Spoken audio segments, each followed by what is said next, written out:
संविधान का असली सच, क्या डॉक्टर BN राव को भुलाया जा रहा है? भारत का संविधान दुनिया का सबसे बड़ा लिखित संविधान है, लेकिन क्या आप जानते हैं इसका पहला प्रारूप किसने तैयार किया? Doctor BN Rao. एक नाम जो इतिहास में दर्ज है पर बहस से बाहर। सवाल सिर्फ सम्मान का नहीं, सच का है। अभी खास के देखा जा रहा है कि शहर दर शहर पूरे देश में बाबा साहब भीमराव अम्बेडकर के नाम पे अनेकानेक पार्टियां खड़ी हो गई है। कहीं भी तोड़फोड़ मचा दी जाती है, किसी मंदिर में हिंदूवादी जातिवाद में सबको बांटा जा रहा है, जबकि संविधान के निर्माता के रूप में वो भगवान मानते हैं बाबा साहब भीमराव अम्बेडकर को।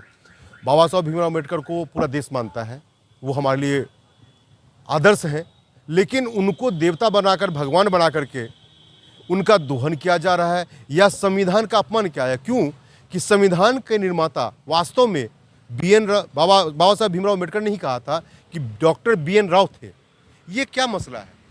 देखिए, संविधान के निर्माता को लेकर जो अनसुलझी अभी कहानियां चल रही है, दरअसल संविधान का जो मसौदा तैयार हुआ वो सर BN राव साहब ने किया और फिर संविधान सभा में रखा गया, ऐसा सारा एविडेंस है।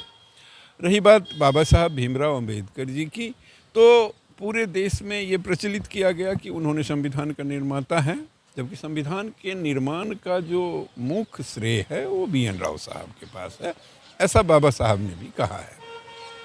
अब बाबा साहब के नाम पर जो पार्टियां खड़ी हुई है और जिस ढंग से बातें चल रही है वो बड़ा गलत है, और वो लोग मानते हैं कि हम संविधान के मानने वाले हैं।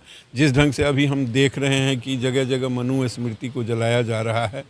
भैया, मनु स्मृति पहले मुग़ल का साम्राज्य था, 1000 वर्ष मुग़ल राज किया, उसके बाद फिर बहुत समय 2-2.5 साल अंग्रेज़ का राज रहा।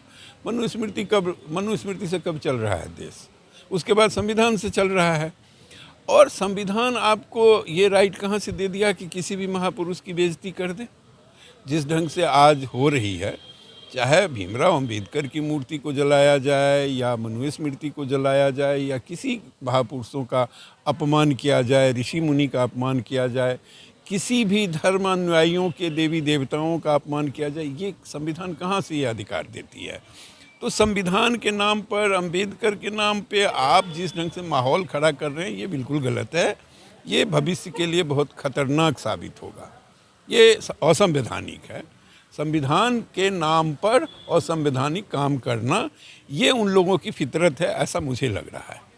संविधान में एक बात दी गई थी, खासकर हुआ था आरक्षण के लिए, जो 10 साल के लिए आरक्षण हुई थी, उस आरक्षण के नाम पे भी लोग बात जातिवाद बढ़ रहे हैं, लड़ाई झगड़े कर रहे हैं, या कुछ न कुछ मतभेद होता जा रहा है। आरक्षण जो क्रीमी लेयर में चले गए, जिन्होंने संसाधन संपन्नता प्राप्त किया, उनको खुद ही छोड़ देना चाहिए।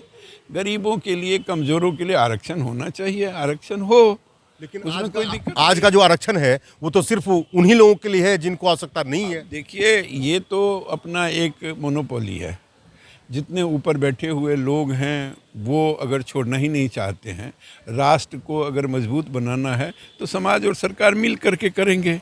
अब हम ही मालिक बन जाएं, हमारे ही पास दुनिया की दौलत हो जाए, बाकी सब गरीब ही रहे, ये प्रवृत्ति मनुष्य का नहीं है, ये राक्षसों का है कि हम ही जिए बाकी न जिए, सब जिए मैं भी जीऊँ।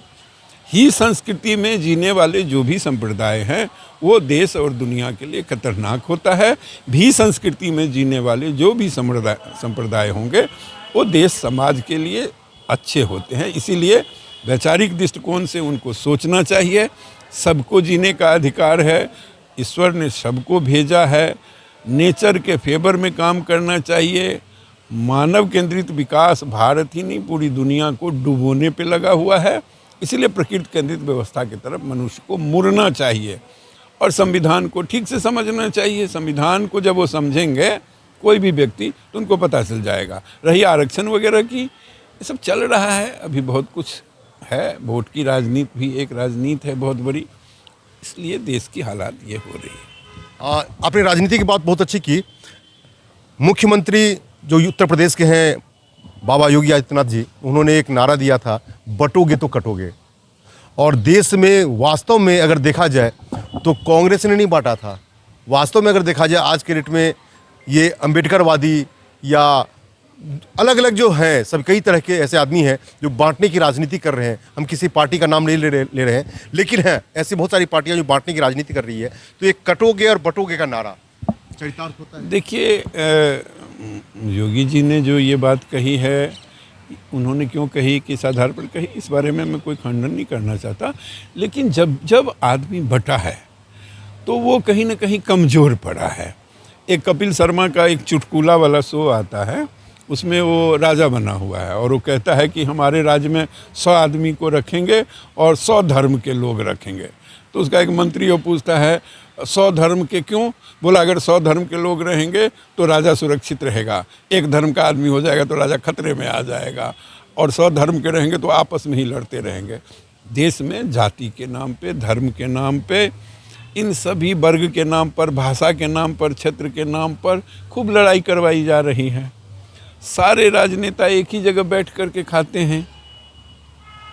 तो आम पब्लिक को सोचना चाहिए कि प्रजातंत्र में हम ना लड़ें, और जितने भी राजनीति करने वाले लोग हैं वो आपस में बांट करके पहले फूट डालो शासन करो, अब झूठ बोलो शासन करो, कुछ भी कर रहे हैं। जनता को जागने की ज़रूरत है कि हम ना लड़ें आपस में और सही व्यक्ति के हाथ में नेतृत्व दें तो काम होगा। उनका काम है लड़ाना, आप लड़िए। अब तो गुट बन गई है, पार्टियां कंपनी की तरह काम कर रही है। इस चीज़ को समाज के लोगों को, प्रबुद्ध वर्ग को समझना पड़ेगा कि हमारे जीवन किस में बहुत ठीक धन्यवाद है, आपका। ठीक रहेगा। आखिरी सवाल, देश की जनता को खास के इस बारे में आरक्षण के मुद्दे पे और अंबेडकरवाद के नाम पे क्या कहना चाहेंगे, जो संविधान के बारे में? देखिए, संविधान को जो ठीक से पढ़ेंगे वो समझ जाएंगे। रही बात अंबेडकर के नाम पर राजनीति करने की, वो एक अलग मुद्दा है। कोई किसी के भी नाम पर राजनीति करता रहता है। ये सब बातें कहीं भी संवैधानिक नहीं है, ये सब असंवैधानिक बातें हैं। अब संविधान के नाम पर आप संविधान करते रहें और संविधान का कुछ भी नहीं पता आपको। संविधान का संधि विच्छेद करने, संविधान शब्द का संधि विच्छेद करने कहा जाए तो उनसे नहीं होगा, लेकिन वो संविधान कर रहे हैं। लोग समझे बात को कि उनको बरगलाया जा रहा है। जिस ढंग से अभी वो कर रहे हैं वो आने वाले समय के लिए बहुत खतरनाक होगा। समाज बट रही है, बड़ों का आदर, छोटों को प्यार, कमज़ोर को सहयोग, ये सब मानवीय मूल्य में आता है। उस दिशा में लोगों को चलना चाहिए।